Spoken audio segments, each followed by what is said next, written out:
Hello, everyone. Okay, so based on the Google question survey, I saw that many of you said that you would enjoy if I did a video for the stuff that we missed over the Snowmageddon, whatever you want to call it. And I realized it has been a while since we've been in school, so maybe I should just do a summary video for all the chapters up to now, which would be chapters 1 through 5. So if you catch me looking over here, it's because I have my notes brought up on my computer. It's not that I'm not wanting to look at you. All right, so let's just start off. Chapter 1, let's just go. All right, so the book opens up in Africa. We are somewhat near the western coast of Africa, but not that close, because our main character, Amari, has actually never seen the ocean before. She doesn't even know the ocean exists. And of course, she lives in the village of Ziavi, and she is an Iwi person. And the neighboring village that we're going to be talking about here in a second is the Ashanti. And we meet Amari, and it's our protagonist. She's 15 years old. She has a pretty cool life. Her father is the oral storyteller of the village, which is something that they hold in high regard. You know, we Americans, we do the same thing. We have history class. So we think history is important too. Just the only thing that's different about these guys and dolls is that they don't write. It's not that writing wasn't invented yet. It's just this particular village doesn't write. So they keep everything in an oral way. So you got to realize the storyteller is very important because he holds the history for everybody, and he passes that history down. So it's something that he needs to remember forever. It's very, very high-ranking official in the Iwi tribe. We meet her fiance, Besa. He's got the pineapple-shaped birthmark. He's a warrior in the village, as many men are. And so part of what he does is that he keeps the villagers safe. He keeps his family safe, keeps his fiance safe, things like that. Not everyone is a villager. Some of the men weave. The women take care of the livestock. They sew, they make cloth. They take care of the children, of course. And then we meet some other people. We've got, we already mentioned Kumla. That's Amari's father. He's the oral storyteller. We've got Kwasi, Amari's 8-year-old brother. He's kind of mischievous. He's kind of rotten, like many 8-year-olds are. We never really know Amari's mother's name. We know that she's there and she exists, but we don't really know her name. We've got Essie and Makafui. Sorry if I'm mispronouncing those. They are two newlyweds. They're younger. Essie is pregnant. Makafui, is the husband. We've got Terza. She's a teen girl in the village. She's the one that has the hard time milking the goats. She's kind of funny, rotten, whatever. And we've got that Amomefa, which is the Iwi chief, the highest ranking official. And we've got Quadzo. He's a respected hunter in the village. Now, when the white slave traders initially come in, they are with the Ashanti people. And the Iwi villagers describe them as having skin the color of goat's milk, and eyes the color of the blue sky. And they've never seen that before. Ever. Never. They've never ever seen a white person. So that's pretty shocking. That'd be like you or I seeing someone walk down the street that was purple. That's pretty shocking. So they don't really know what to do, but they see them with the Ashanti. So even though, like Besa's a little taken aback by it, Amari's mother and a lot of the other villagers insist on being kind to the white people because they say, you know what? We wouldn't want someone to judge us for the way we look or what we have or do not have. So let's welcome them and let's respect them. And they do. They actually cook a large feast for them. They have like a little party for them, a drumming, and everything's good until it isn't. Because then the white people bring out the fire sticks, which we know as guns. They've never seen guns before. And they literally just start killing people. First person that they kill is the chief, because we want to kill the leader first, because that is the way to put fear into the citizens, the other people, because if their leader is killed, that's scary. It's extremely scary. I would never ever want to see our president get killed. That would be very scary to me. And it brings on a mass confusion. They don't know where to go or what to do. After that, after the initial raid, there were only actually 24 of the Iwi tribe's members left, and they were all around Amari's age, because that age 15, which is like the later teens or the early 20s, that's when people are at their physical peak, and that's why they wanted them for slave trade.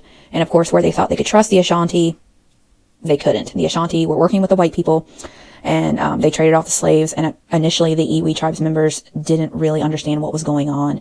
Of course, we later find out that, and as we learned in class, that this was a thing. The Ashanti people helped the white slave traders capture other tribes members from neighboring tribes because, number one, they didn't realize how bad slavery was here in the colonies. Number two, they traded for goods and things that they needed because they needed guns, because it was a kill or be killed. It was either, the white people said, either you work with us and we'll give you some guns for your own protection, or you will become slaves. And of course, the Ashanti they were scared. So out of fear, they helped the white slave traders. Amari's brother, her father, her chief, and her mother were all killed right in front of her face. They were killed by both the white people and the Ashanti people, literally right in front of her face, as well as many of her family members and friends from the village. Besa did live. They were marched in slave coffles where they were chained. We saw the picture in class where some people were chained. Different coffles had different rules. So some people were chained to the neck, some people were chained to the wrists, some people were chained to the ankles, some people were chained at all of these things. You can refer to your notes to see the slave coffle picture again. And the coffles were marched to the coast of Africa, where they would get on as what Amari called the ship of death, or the slave ship. She had never seen a ship that big before, because they didn't have a reason to have a ship that big. They just had little canoes and stuff for streams. Once she got to Cape Coast, which was the slave port on the west of Africa, she met a woman named Afi. Afi was actually an Ashanti tribes member. And Afi had actually already been sold and then sort of sold back to be traded. At this point, she had already been sexually abused, and her daughter was taken away from her. And where Amari is coming from, her whole family being taken away from her, especially her mother, it sort of just made sense that they would come together. They provided a mother and daughter relationship for each other, pardon me. And because Afi sort of knew what was going on, because she had been in Cape Coast for a while, getting sexually abused, she could sort of introduce the ropes to Amari. She told her how to live and when to keep your eyes down and when to stay quiet and things like that to avoid getting beaten and stuff like that. They were absolutely fed the bare minimum of food. They were dehumanized over and over again and treated like animals. And when the slave traders came for Amari and Afi, they finally started sort of preparing them for the journey there towards the end. They got the brand on their back from the hot metal, and they put salve on it, and then they started feeding them good. And the whole reason why they were feeding them better than what they were before is because they were preparing them for the Middle Passage, which we will put in a video clip of that at the end. At the very end, when they were getting put into the holding pen before they got into the tugboats to go out to the ship of death, or the slave ship, it was sort of this moment of irony, or sort of really sad karma, because the Ashanti people, they thought they were, being smart about helping the other slave traders, but they weren't, because those slave traders turned right around and they put shackles on the Ashanti, and they branded the Ashanti. They kidnapped the Ashanti just like they did the Iwi villagers, and now they're going to be sent off on the ship of death, or the slave ship as well. There's not much room in the pen at this point, in the holding pen, which is out in the desert sun, by the way. That's not in the concrete building like they were in before, which was terrible, and the floor had a layer of human waste sludge on it. So at least they're out in the fresh air, but at the same time, no shade on the ocean. If you've ever been to the beach, you know how hot it gets there. They're waiting for the slave ship, and, they could be on the water for 100 days, just depending. Out of the original 24 Iwi tribesmen and women that survived the initial raid from the white slave traders, they did not all make it to Cape Coast, on the coast there, to get on the slave ship. All the Iwi elders died in the village. All the Iwi young children, like Kwasi, 8 years old. Amari's father and mother and the chief, we know. But also Essie and McAfee, which were the married couple, and Essie was newly pregnant. McAfee got shot on the journey while he was in the slave coffle, because he tried to get out like any normal person would, like an animal tries to get out of a trap. It'd be your human instinct to try to get away. He got shot. Essie had a miscarriage, and they think that she probably had that miscarriage from the trauma of watching her husband get shot right in front of her. And then she bled out and did not live. Tirzah, that was the goofy one that was having a problem with milking the goats. She did not survive either, and Amari describes her as simply giving up. We don't exactly know why. She could have had an infection from like an open wound, because they were on their slave coffle. They were getting whipped. They were getting beaten. They were given just enough food and water to survive. Could have been low blood sugar or something that she didn't know she had. Could have been a combination of things. But she died.